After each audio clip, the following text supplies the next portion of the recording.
Alors tout d'abord, je dirais qu'en ce qui concerne les entreprises, elles ont décidé de constituer une alliance qui s'appelle Business Alliance for Water and Climate. Et ils sont évidemment soutenus, appuyés par les autorités publiques. Elles sont aussi soutenues et appuyées par un certain nombre d'organismes comme le Business Dialogue, comme le World Business Council for Sustainable Development, comme le Carbon Project. Tous ces organismes, avec les entreprises, et je vais en citer un certain nombre,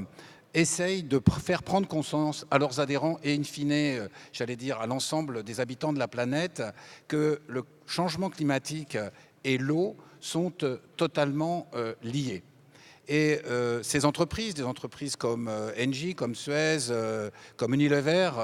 sont des entreprises qui ont décidé de complètement intégrer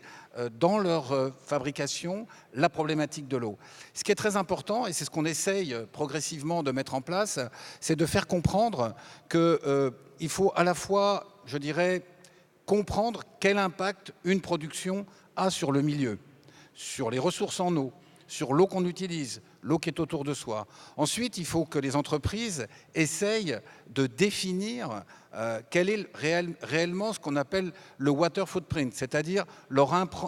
empreinte eau. Et puis enfin, il faut que ces mêmes entreprises définissent quelles sont les stratégies qui permettront à l'avenir de protéger l'eau et d'éviter que leur production soit synonyme, je dirais, de perte de ressources ou de pollution de ces ressources. Globalement, je dirais que tous ensemble, entreprises, ONG, parties prenantes, population, nous devons prendre conscience que changement climatique et l'eau sont deux éléments qui sont intimement liés. Et si nous ne faisons pas attention, si nous ne protégeons pas aujourd'hui nos ressources en eau, si nous ne restons pas